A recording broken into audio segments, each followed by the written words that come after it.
Hey guys, Liquid Soup here. It's another episode of What If Naruto Was a Sage of Six Paths.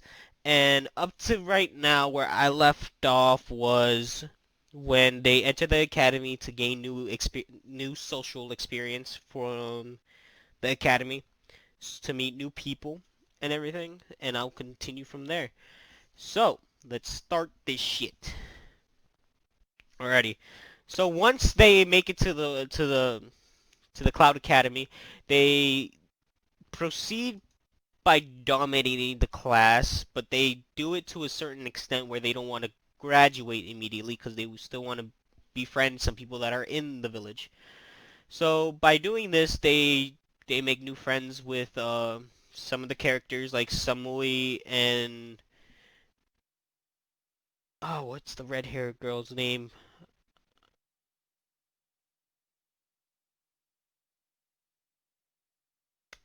I don't remember her, but there were two other cloud villagers. There's one with the freaking lollipop in his mouth, and the other there's a red hair girl, Choji's wife in the future, and pretty much Hinata and Naruto make friends with them, and Samui really likes Naruto, but she feels like Hinata doesn't want to share, so she's just hiding her feelings up to this point.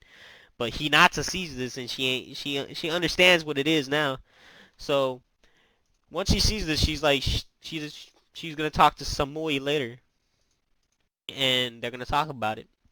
So Naruto's freaking clueless. He doesn't know what's going on, so he's just ignoring those facts.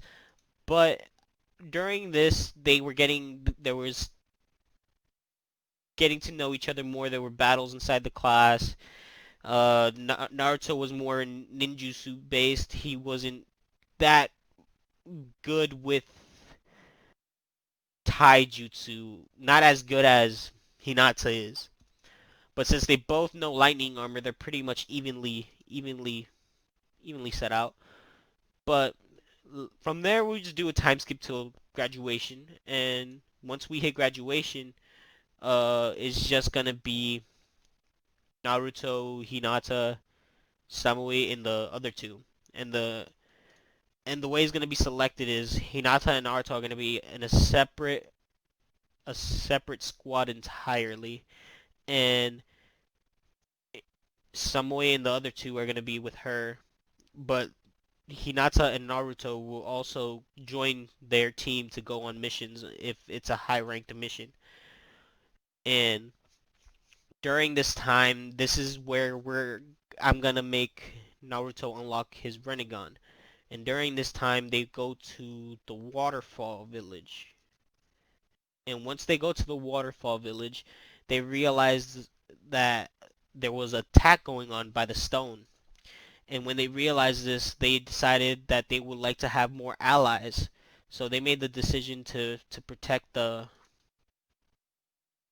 populace, and they started defending them. And Karin hasn't been kidnapped yet, so Karin is in the village getting attacked, and it's Orochimaru doing the attacking.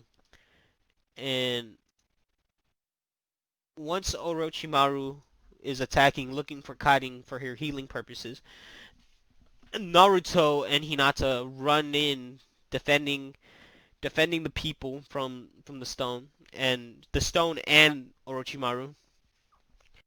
And during this fight, the Jonin instructor, is gonna be Killer B in this mission for both teams. So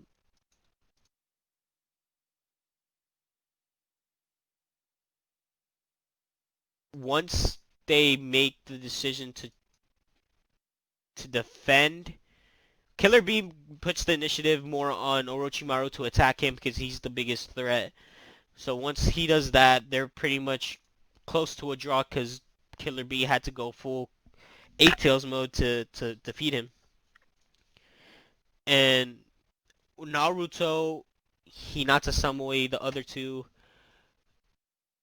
were running around saving as many people as they can, and they realized some of Orochimaru's men are kidnapping people. So Naruto and Hinata are trying their best to release everybody, and one of the people that they release is Karin. Karin was an Uzumaki, and Naruto knew about the Uzumaki clan because he studied about it when he was in the libraries back when he was in the Leaf Village. So during this time, Naruto is talking to Karin, knowing more about his heritage and what happened.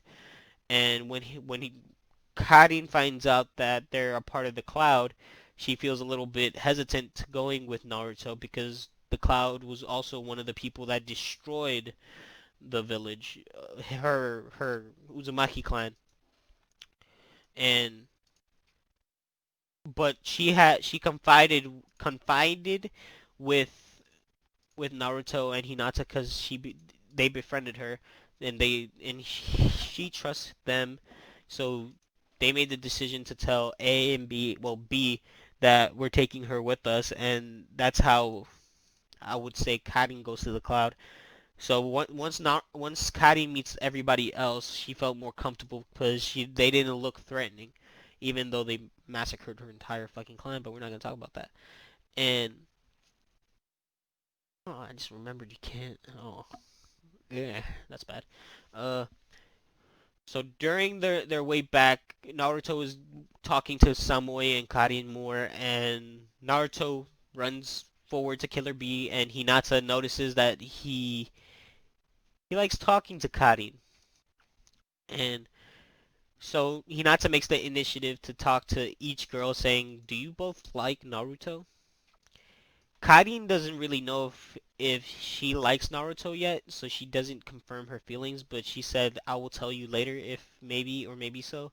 But Samoy immediately says yes because they grew up with each other for a little bit of time, and she just grew to love him. And so Hinata, being her, she was like, "All right, I'll share him with you."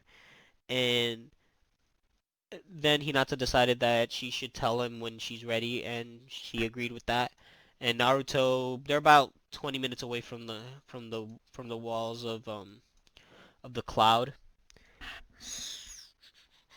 And once they make it to the Cloud, they get a report that the Leaf Village are asking for help because where they were closer to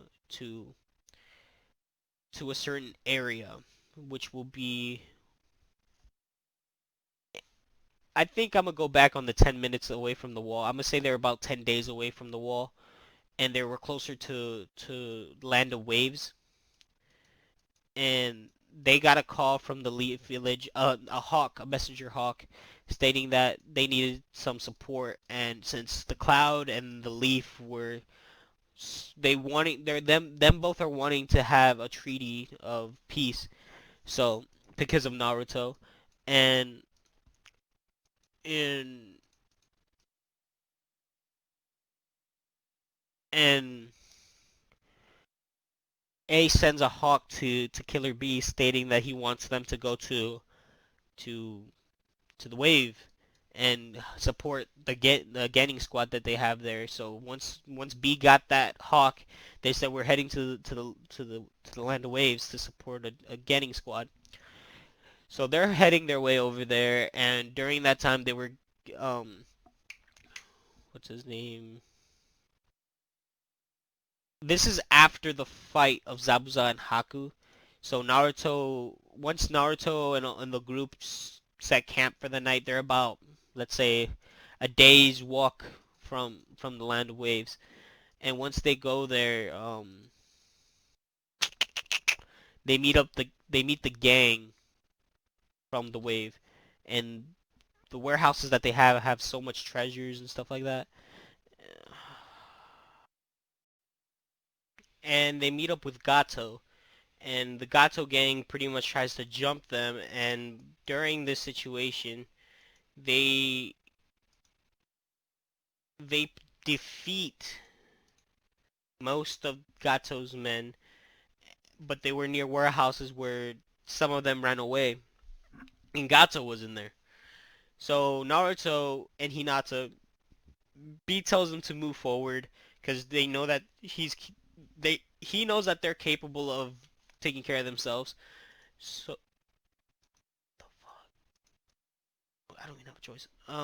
So Naruto and Hinata go to the warehouses and they find Gato there. So they make the executive decision to kill everybody that's in there. So Zabuza and Haku isn't there. So they don't know that Gato's dead yet. So once Haku and Zabuza come to the warehouse, they find 10 bodyguards of Gato's there and they just find them dead. So they don't know who's gonna pay them, so they just quit the job and leave. So the fight with Kakashi and Zabuza never happens again, and they go to the team. They find the bridge builder. They tell him the situation and all that. Naruto takes all the goods and seals them into a scroll, and and pretty much gives it back to the villagers that are there in the Land of Waves. So when Naruto makes the executive decision to give everything that they everything that Gato has stolen back to them, he was freaking the bridge builder decided to name the bridge Naruto the Great Naruto Bridge. And after that, that's when Sakura and Sasuke and some random Genin we're not even gonna mention. We don't. It don't matter. Pretty much, they see Naruto and they be like, "You traitor," and they're like, "Well, I'm no traitor. The village betrayed me. I never chose to leave. I was forced, and the village treated me like complete garbage. So what was the point of staying?" And they just start thinking about it, how he was treated, and they just think of how disgusting the village is and everything. And up to this point, Sakura has been thinking shit through because she's not dumb as fuck this time, and she pretty much thinks of how they treated Naruto. Because this time, Sakura is not that fucking obsessed Sasuke bitch. She's the fucking smart one. She's not gonna be fucking an idiot. She's gonna actually process things. So Sakura starts thinking about it, and then Kakashi takes the impact worse because he feels like he didn't do anything to help Naruto to support him. So for most of the time they were just talking, catching up and stuff, and they were just chilling. And they said we'll meet you at the tuning exams and all that stuff. They just dapped each other and just left. And so Naruto and his squad went back to the Cloud, and Kakashi's and his squad went back to the Leaf. And Kakashi went when they got back. Kakashi and Sakura and Sasuke and the random Genin that's with them pretty much told the third Hokage what was going on and all that stuff. And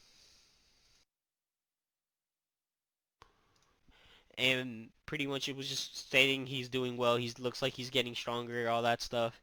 And the third Hokage can only just smile. He can't even be mad. Cause yes, he didn't care for the boy, but he doesn't want the boy to die. And we change the point of view to Naruto, and Naruto is just there talking to Hinata, giving her advice of tips when they were training, and pretty much during the situation, B is giving a report of the missions and what happened, and the Land of Waves pretty much send a messenger hawk to both the Leaf and the Cloud, saying that they want a unity treaty where they both want to support each village, and they accept this because they want to strengthen bonds with the Leaf, and they do that. And this is just for their plan that they have because everybody fucking hates the Leaf in this one. And Shikamaru, Choji, and Ino, they're the ones that hate the village the most because they were pretty chill with Naruto, but they treated him like complete garbage, and shit happens. And Naruto doesn't blame the Rookie 12. He just blames the parents and some of the parents because Shikamaru's dad was chill, Choji's dad was aight, but Hinata's dad he wasn't having it. And for the most part, I guess this situation, they're just training for a month till, was it a month? I think it was about a month before. No, I think it was like a couple weeks, like 2 weeks. I'll give it a month for the tuning exam, but for the tuning exam, they're just gonna be training for that month and then head towards the village hidden in the leaves for the tuning exams. And I think that's where I'm gonna end it off today. All right, guys, thanks for watching. Give me a like and bye.